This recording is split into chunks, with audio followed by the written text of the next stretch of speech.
Welcome to Dronacharya IAS YouTube channel. This is our daily newspaper video. So आज है 30th नवंबर और हम आज के द हिंदू न्यूज़पेपर के मस्ट रीड न्यूज़ आर्टिकल्स इस वीडियो में कवर करेंगे. ये न्यूज़ आर्टिकल्स हमारे UPSC preparation point of view से इंपॉर्टेंट हैं. So let's begin with it. So आज का हमारा पहला न्यूज़ आर्टिकल गोलन हाइट्स के बारे में है.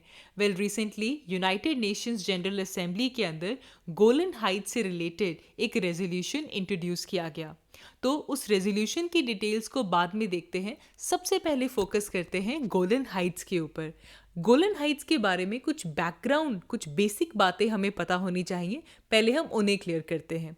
तो देखिए, जियोग्राफिकली गोलन हाइट्स एक रॉकी प्लेट्यू है जो कि इजराइल और सीरिया के बॉर्डर में लाई करता है. तो गोलन हाइट्स एक रॉकी प्लेट्यू है which lies between the border of Israel and Syria. ठीक है, ये कुछ 1800 किलोमीटर स्क्वायर का ये पूरा का पूरा प्लेट्यू है जो कि इस पर्टिकुलर साउथ वेस्टर्न सीरिया के अंदर लाई करता है. ठीक है जी.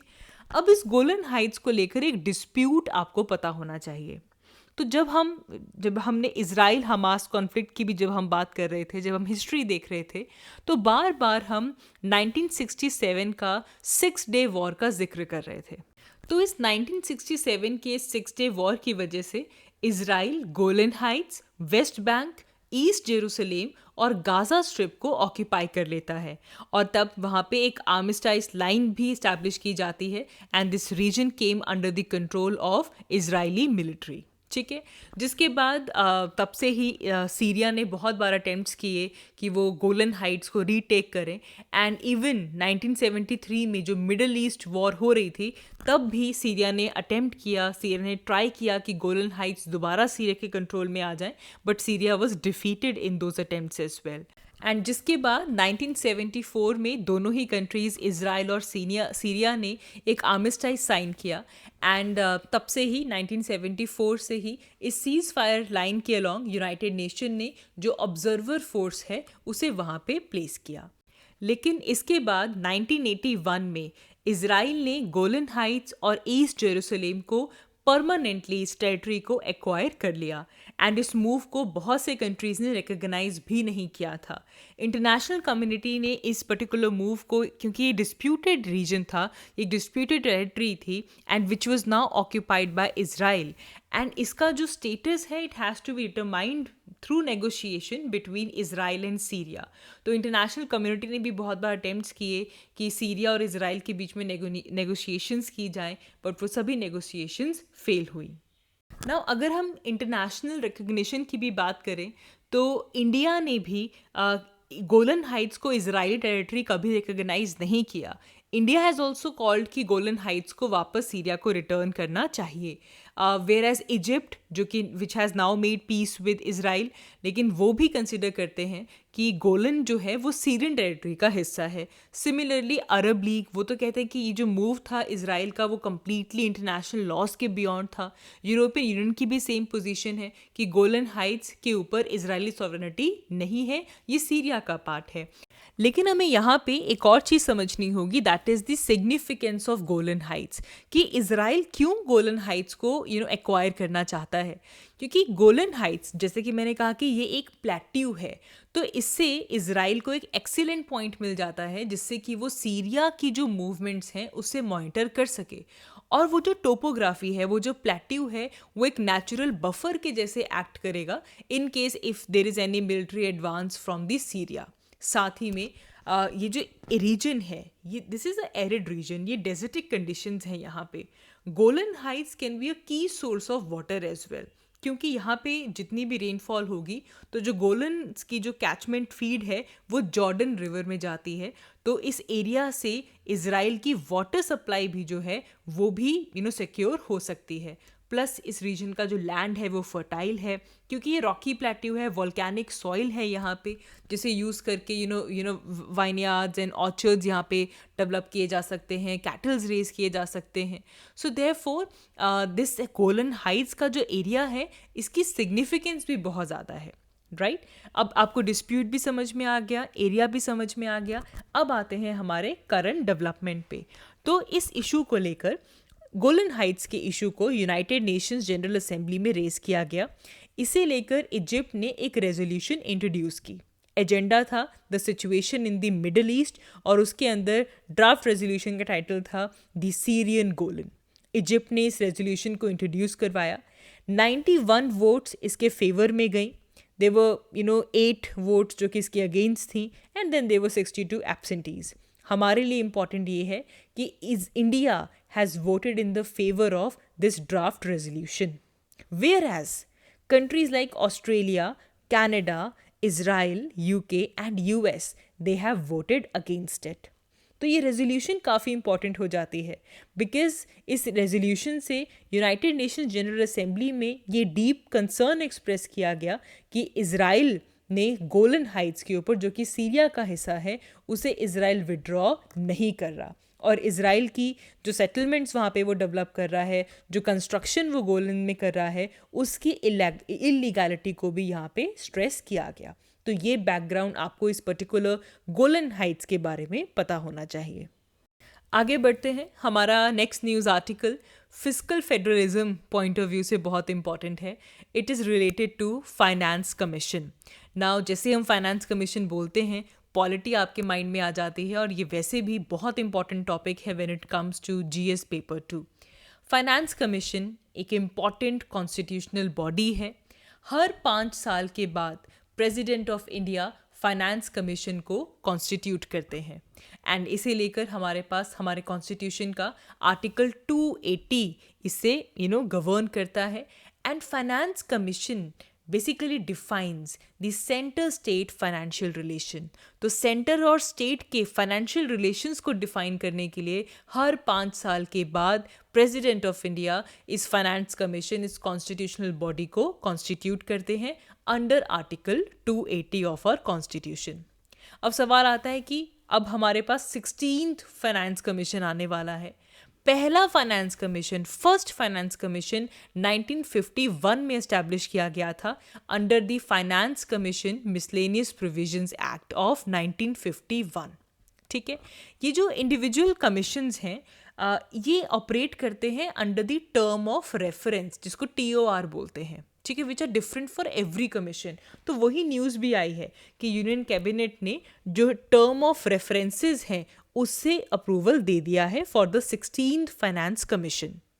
तो हर फाइनेंस कमीशन की अपनी अलग टर्म्स ऑफ रेफरेंसेस होती हैं एंड जिसमें बेसिकली वो टर्म्स डिसाइड की जाती हैं, डिफ़ाइन की जाती हैं कि क्या क्वालिफ़िकेशन होगी, क्या किस तरह अपॉइंटमेंट होगी, डिसक्वालिफिकेशन किन टर्म्स पे होगी, ड्यूरेबिलिटी कितनी होगी, टर्म कितनी होगी, एलिजिबिलिटी क्या है, पावर्स क्या है फाइनेंस कमीशन की, उन सभी टर्म्स को यहाँ पे डिफ़ाइन किया जाता है। अच्छा, अब बात करते हैं कि इसकी कॉन्स्टिट्यूशन क्या है, कितने मेंबर्स होते हैं।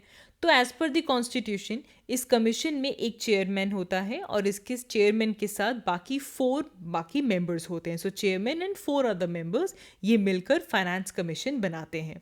फाइनेंस कमीशन का काम है कि वो रिकमेंडेशंस देती है गवर्नमेंट को कि किस तरीके से जो सेंट्रल टैक्सेस आए हैं उनको स्टेट्स के साथ कैसे शेयर किया जाए, प्लस जो सेंटर ग्रांट देती है स्टेट्स को उसे किस तरह डिस्ट्रीब्यूट किया जाए, एंड सेकेंडली कि ऐसे मेजर्स क्या लिए जाएं जिससे कि जो हमारी पंचायत्स हैं, म्यूनिसिपैलिटीज़ हैं, उन तक जो फाइनेंसेस हैं वो अच्छे से पहुंच पाएँ और any other matter which is related to it. And it is very important, हमारे पास हमारी जो इंडियन फेडरलिज्म है, हमारे इंडियन फेडरल सिस्टम के लिए फाइनेंस कमीशन बहुत ज़रूरी है because it allows the division of power. जो टैक्सेशन पावर है जिसमें सेंटर और स्टेट की अगर हम बात करें, क्योंकि सेंटर मेजॉरिटी जो टैक्स रेवेन्यू है उसे कलेक्ट करता है, वेरा स्टेट की बात करते हैं तो state is responsible for delivering the public goods in their area. तो इसीलिए जो टैक्सेशन पावर है उसे लेकर इस फाइनेंस कमीशन के थ्रू एक प्रॉपर डिवीजन ऑफ पावर हो जाता है। एंड समटाइम्स रीजनल डिस्पैरिटीज़ की वजह से जो स्टेट्स हैं कभी कभी उनके एक्सपेंडिचर्स ज़्यादा होते हैं as compare to the revenue that is generated by the state. And इस तरह के इम्बैलेंसेस को एड्रेस करने के लिए फाइनेंस कमीशन जो है वो सेंट्रल फंड्स कैसे शेयर किए जाएं स्टेट्स में उसे लेकर रिकमेंडेशंस देते हैं। ओके, इससे पहले जो प्री रिफॉर्म पीरियड था, जो फाइनेंस कमीशन की रिकमेंडेशंस थी, they were not that critical because centre government had other ways to compensate the states, कि जैसे जो हमारे पास प्लान फाइनेंसिंग होती थी उसके थ्रू कंपनसेट कर देते थे। लेकिन 1991 के बाद पोस्ट रिफॉर्म्स जो इन्वेस्टमेंट्स हैं दैट हैव बीन रिड्यूस, जो फ्रेश पीएसयू की जो इन्वेस्टमेंट्स हैं वो अब कम हो गई हैं।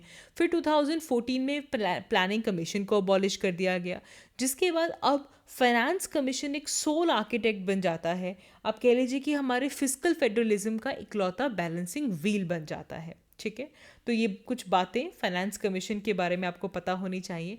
इसे बहुत डिटेल में आप अपनी पॉलिटी की क्लासेस में डिस्कस करते हैं। यू अंडरस्टैंड कि हॉरिजॉन्टल डिस्ट्रीब्यूशन के साथ क्या इश्यूज़ हैं, what are the issues related to the fiscal federalism, तो वो सब बातें आप अपनी क्लास में करते हैं। हमने यहाँ पे बात करनी थी कि भाई 16th फाइनेंस कमीशन की टर्म ऑफ रेफरेंसेस को लेकर कैबिनेट ने उसे अप्रूवल दे दी है। Moving ahead, our next news article is about the use of drone technology in agriculture. अब ये न्यूज़ ये है कि सेंट्रल गवर्नमेंट 15,000 जो विमेन सेल्फ हेल्प ग्रुप्स हैं उन्हें ड्रोन्स प्रोवाइड करेगा। It will be renting it to the farmers for agriculture purposes. अब यहाँ पे बात यह है कि एग्रीकल्चर की फील्ड में ड्रोन टेक्नोलॉजी का क्या यूज़ है। सी, ड्रोन्स आर एमर्जिंग टेक्नोलॉजी। इसे यूज़ करके टाइम रिड्यूस किया जा सकता है, फार्मर्स की जो एफिशिएंसी है उसे इंक्रीज़ किया जा सकता है। एंड आगे आने वाले टाइम में एग्रीकल्चर सेक्टर के अंदर ड्रोन्स का जो यूज़ है it is expected to rise only. ठीक है, जिस तरह ये इंडस्ट्री मैच्योर होती है एंड इसका जो यूज़ है वो बढ़ने ही वाला है। So it is important for us to know कि इस टेक्नोलॉजी को जुडिशियसली एग्रीकल्चर में कैसे यूज़ किया जा सकता है। देखिए, सबसे पहले तो आपकी जो सॉइल और फील्ड एनालिसिस है, कैसे फील्ड प्लानिंग करनी है, उसे लेकर सॉइल और फील्ड एनालिसिस के लिए एग्रीकल्चरल ड्रोन्स को यूज़ किया जा सकता है। सॉइल में कितना मॉइस्चर कंटेंट है उसे ये इवैल्यूएट कर सकता है। ट्रेन कंडीशंस कैसी हैं, सॉइल कंडीशंस कैसी हैं, सॉइल इरोजन का क्या स्टेटस है, फर्टिलिटी का क्या स्टेटस है, तो उसे लेकर ये सेंसर्स जो हैं वो इसे इवैल्यूएट कर सकते हैं एंड एनालिसिस में बहुत बड़ा रोल ये प्ले करते हैं। देन क्रॉप सर्वेलेंस, ठीक है, टाइम टू टाइम कि जो सीड्स लगाए हैं वो सो प्रॉपर हो गए हैं, टिल जब तक कि उनकी हार्वेस्टिंग नहीं होती तब तक क्रॉप सर्वेलेंस के लिए आप इन्हें यूज़ कर सकते हैं। अच्छा, to provide fertilizers at right time, pest attack को चेक किया जा सकता है ड्रोन्स को यूज़ करके। We can even monitor the effect of weather conditions as well. ठीक है, इन सब से, इन सर्वेलेंस से टाइमली हार्वेस्ट जो है वो हो पाएगा, सीजनल क्रॉप्स की जो प्रोडक्टिविटी है वो बढ़ पाएगी। ठीक है जी। एंड प्लांटेशन क्रॉप्स जो हैं, जो प्लांटेशन ट्रीज़ हैं, वहाँ पे भी ड्रोन्स का जो इस्तेमाल है वो बहुत ज़्यादा होगा। इससे सिर्फ लेबर भी बचेगी, फ्यूल भी बचेगा। तो जब हमारे पास बजट फ्रेंडली ड्रोन्स अगर होंगे तो बड़े बड़े ट्रैक्टर्स को यूज़ करके किसी जगह पे जाकर कंडीशंस देखने की बजाय ड्रोन्स को यूज़ किया जा सकता है। Live stock management, crop spraying, अच्छा क्रॉप की जो हेल्थ है उसे चेक करने के लिए, इन सब के लिए जो ड्रोन्स हैं उनको यूज़ किया जा सकता है। So therefore drones can play a very important role in our agriculture sector. आगे बढ़ते हैं। हमारा अगला news article economy point of view से इम्पॉर्टेंट है। तो रिसेंटली NSSO ने, नेशनल सैम्पल सर्वे ऑफिस ने पीरियोडिक लेबर फोर्स सर्वे जो है उसे रिलीज़ किया है। And according to this survey urban areas के अंदर जो अनएम्प्लॉयमेंट रेट है वो डिक्रीज़ हुई है from last year to present. अगर लास्ट ईयर हम जुलाई टू सितंबर मंथ देखें तो तब अनएम्प्लॉयमेंट रेट 7.2% थी और इस साल 2023 में ये डिक्रीज़ होकर 6.6% हो गई है। This has been revealed by the Periodic Labour Force Survey which is conducted by NSSO। ठीक है, ये सर्वे बहुत इंपॉर्टेंट है क्योंकि इससे इंडिया में एम्प्लॉयमेंट और अनएम्प्लॉयमेंट की क्या सिचुएशन चल रही है उसे ये मेजर करता है। वर्कर पॉपुलेशन रेशियो क्या है, लेबर फोर्स पार्टिसिपेशन रेट कितना चल रहा है, अनएम्प्लॉयमेंट रेट कितना है, इन सब को जो आपका पीरियोडिक लेबर फोर्स सर्वे है इसके थ्रू चेक किया जाता है। इसे बहुत ही शॉर्ट टाइम इंटरवल के बाद रिलीज़ किया जाता है। हर 3 मंथ्स के बाद अर्बन एरियाज़ के अंदर इसे कंडक्ट करवाया जाता है। एंड यहाँ पे लेबर फोर्स पार्टिसिपेशन रेट की भी अगर हम बात देखें तो अर्बन एरियाज़ के अंदर लेबर फोर्स पार्टिसिपेशन बढ़ा है, अब ये इंक्रीज़ हो चुका है टू 49.3%। जबकि अगर हम मेल लेबर फोर्स पार्टिसिपेशन देखें तो मेल्स की पार्टिसिपेशन 73.8% पे पहुंच चुकी है और फीमेल पार्टिसिपेशन जो है वो अभी भी 24% पे है। तो ये डिस्पैरिटी हमें हमारी मेल और फीमेल पार्टिसिपेशन रेट में नज़र आती है। एंड देन लास्टली COP28 से रिलेटेड एक और न्यूज़ आर्टिकल। तो देखिए, वैसे आज से जो COP28 है उसकी शुरुआत हो चुकी है इन UAE दुबई। एंड इसकी शुरुआत से पहले COP कॉन्फ्रेंस ऑफ पार्टीज़ की जो प्रेसिडेंट जिनको डेजिग्नेट किया गया है सुल्तान अल ज़ेबर ने ये कहा है कि बहुत सी ऑयल और गैस कंपनीज़ ने ये कमिटमेंट की है कि by 2050 they will become net zero, carbon neutral हो जाएंगी oil and gas companies. Now ये अपने आप में एक बड़ी स्टेटमेंट है बिकॉज इस क्लाइमेट समिट की शुरुआत से पहले ये स्टेटमेंट आना कि कुछ बहुत सी ऑयल और गैस कंपनीज ने ये कमिटमेंट की है। अच्छा, एक और टारगेट सेट किया गया है। एक तो ये होगा कि 2050 तक कार्बन न्यूट्रल होना है और सेकेंड टारगेट इज़ कि 2030 तक जो मीथेन है उसका रिलीज़ को भी नेट ज़ीरो करना है। This is like for the first time कि कोई ऑयल और गैस कंपनी अपनी रिस्पॉन्सिबिलिटी मान रही हो और इस तरह के टारगेट सेट कर रही हो।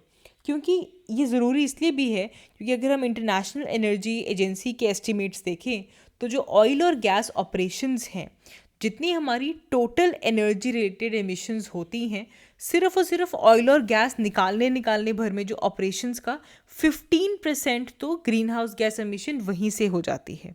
5.1 billion tons of green house gas emission is happening only during oil and gas operations. तो इसीलिए ऑयल और गैस कंपनीज़ का ये कमिट करना, बहुत से ऐसी कंपनीज का कमिट करना कि वो 2050 तक नेट ज़ीरो कार्बन न्यूट्रल हो जाएंगे और मीथेन टारगेट्स के लिए भी नेट ज़ीरो हो जाएंगे by 2030, this is definitely a big move. So that is all for this video. आज की इस वीडियो के लिए इतना ही। Thank you so much for watching. I will see you all in my next one. Thank you.